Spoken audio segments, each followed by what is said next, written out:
Hello, my name is Andre V, and I'm the founder of the Parcel Locker Central. And today I have extremely interesting guest in our studio, Vytautas Atkocaitis.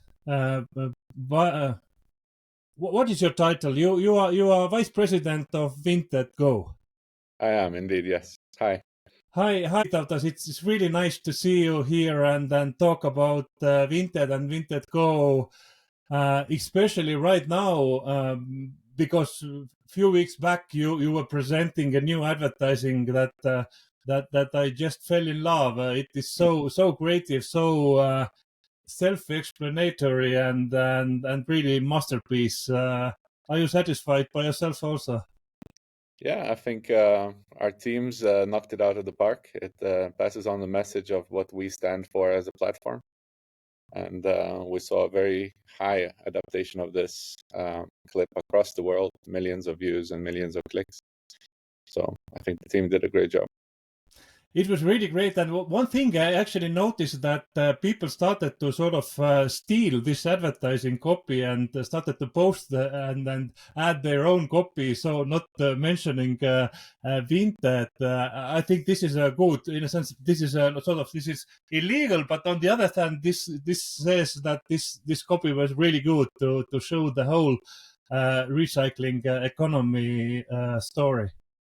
Yes, I agree. I think there's no such thing as bad spread of the message, and I think our brand comes through even without the logo being on the corner. So we're happy with whatever way this is spread, but obviously it's better if people use it responsibly. Yeah, sure. But talking about Vinted, actually, Vinted is not so young company anymore. Vinted was established already 2008. Is it correct? Yeah, it was founded 2008, but Vinted, as we know today, sort of really started growing in 2016 when the current CEO joined. Yeah, and what is how are you actually? What terminology you are using to describe the items or second-hand items? Are you? I was just looking for terms and services that you were referring as an items, but Mhm. this is a second-hand or recycling business. What Vinted is in. So we're in the business of encouraging second-hand item trade between communities and people, and Vinted today does that across 20 countries in Europe. Plus, we're experimenting outside. We do that with over 100 million active member base today, so the scale is pretty high. And the focus is to extend the life cycle of goods, to encourage more responsible consumption. We've been doing a pretty good job so far. Absolutely, I do see you growing all the time, and then now last year you entered Scandinavia, I guess Denmark and Finland. Was it so? So in Scandinavia, we're now in Finland, Sweden, and Denmark. Okay, it's really nice to see your growth, and the latest addition to your sort of service family is Vinted Go. So this is your own delivery network and service that is based mainly on parcel locker. Um, is it so? Yeah, so Vinted is now a group of companies. Vinted Go is one of those companies which I have a pleasure to be responsible for. It started off as a function within the marketplace that sort of took care of enabling it to expand, which led to integrating pretty much every carrier in Europe, creating technology to manage the item flows, etc. And then in 2022, we said, well, we're probably in a good position to try and improve on what is available in the market by building our own solution. And we launched in July 2022 in France and have been expanding ever since. The solution is, I like to think about it as just an open out-of-home network. That fits better than saying it's a locker network or shop network, because what we care about is building the best out-of-home network that can be built with the tools available today. And yes, lockers today is a big part of it.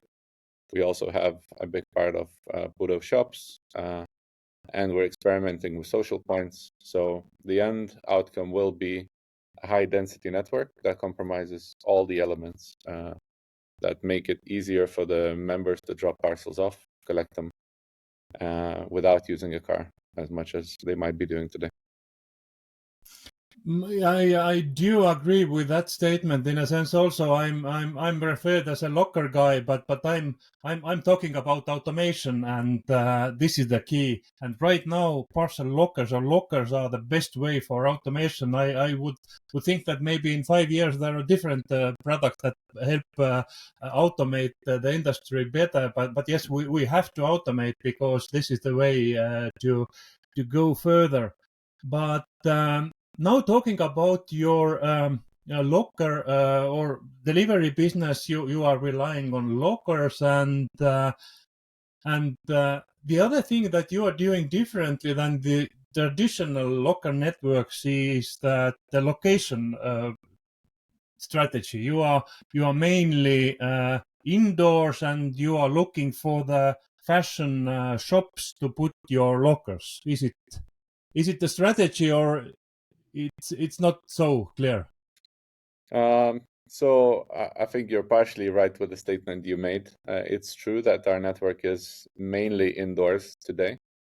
There are many reasons why that is the case. I can go into those a bit deeper, but as far as where do we place lockers, there is no specific preference. We target areas where we know that they will be convenient for the member. We have a lot of data within our platform today, so we know where the good areas are. And then within those areas, it just depends who is the partner that wants to host a locker or be a shop, and we go there. I would say if we look at who the partners are, it's all the major grocery chains. It's hairdressers. It's a whole wide range of facilities. I think we have some private medical clinics, dentists that also host the locker. So it's a very wide network, but it's solely based on where we see a high density of people. And then we further dig deeper to see where do our members like to go, and we try to find a location there. But in a sense, this is you are expanding quite quickly, and the location scouting is probably quite intensive. How much is that job is automated with your some map or AT solutions, and how big is the team who is scouting for the lockers? Just to have an impression of how big part of the business it is. So one of our core tenets is to actually build that as automated as it can be, and also as cost efficient as it can be, because I think it's true for any carrier. You have to focus on saving pennies and reducing cost as much as you can. But it's even more true if you're building a solution for Vinted, because our members are really sensitive to cost, and they trade generally lower value items on average. So any fluctuation in cost up or down has an impact to the growth of the overall ecosystem. So our goal is to be cost efficient. And if that is your goal, then you cannot build it in the same formula that a traditional carrier like Omniva or French carriers would do. So we looked at the market, and sort of a reasonably sized carrier that we aim to be would have a team of 60 people managing a network that includes finding locations, managing locations, etc. Our goal is to build it with 10, and today we have less than that. Okay, but you are still are you with the lockers geographically in France, or you have expanded beyond?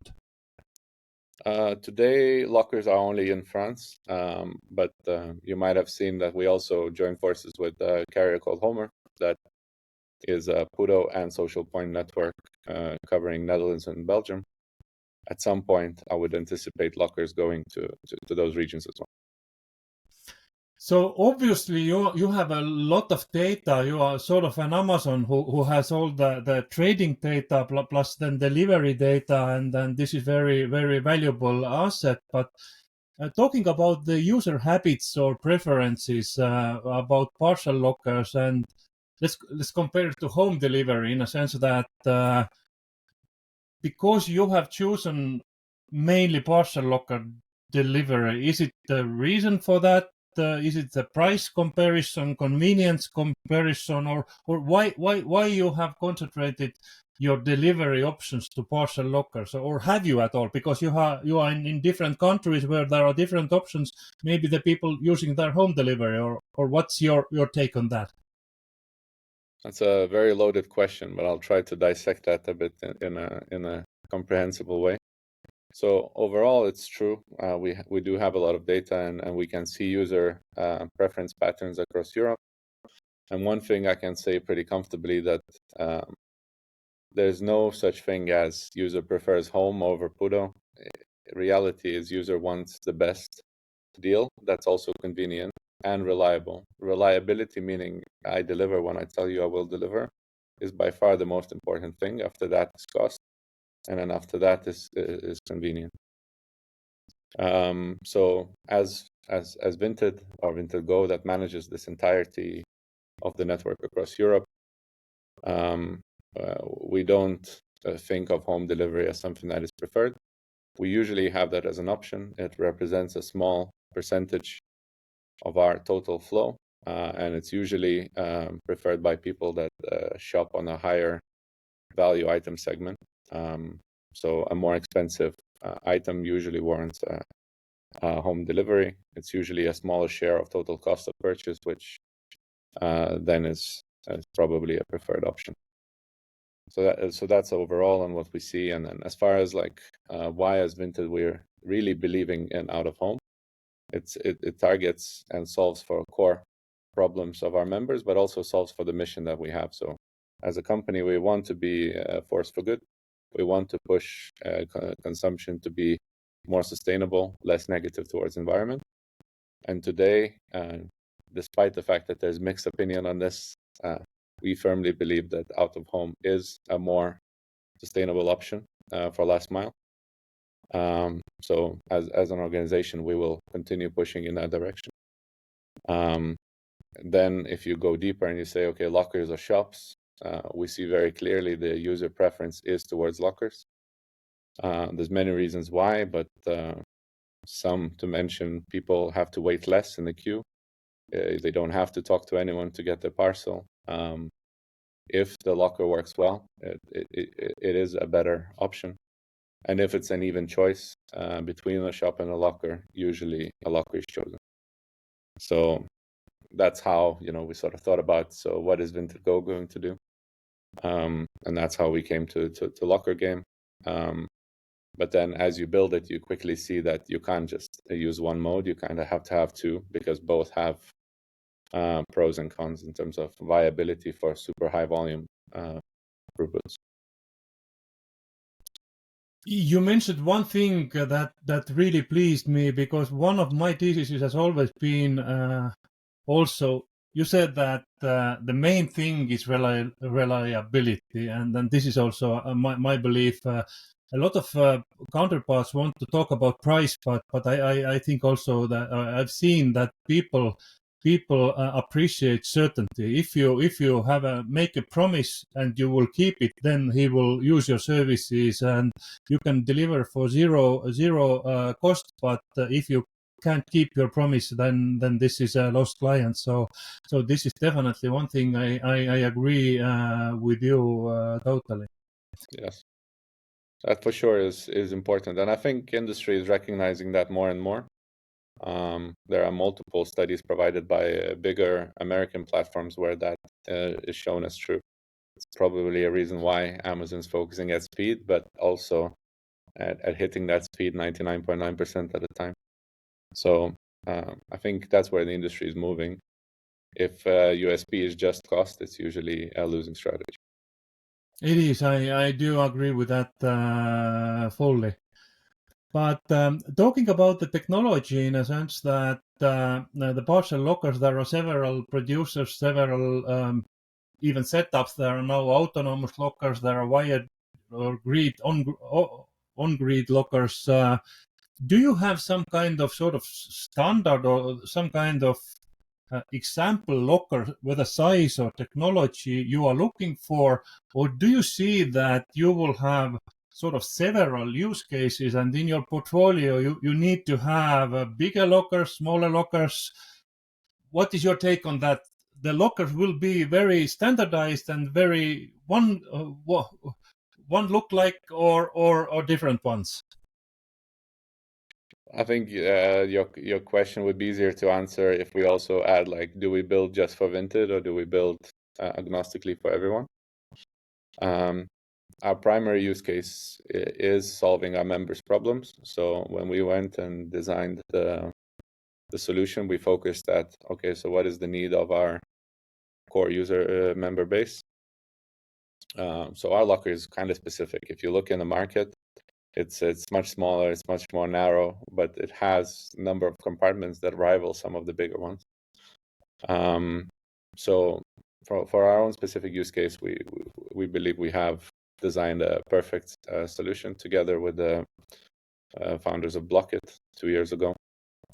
And as far as the size of overall locker, obviously that just depends on how much capacity you need. It can be 12 meters. If you can fill it, it's amazing.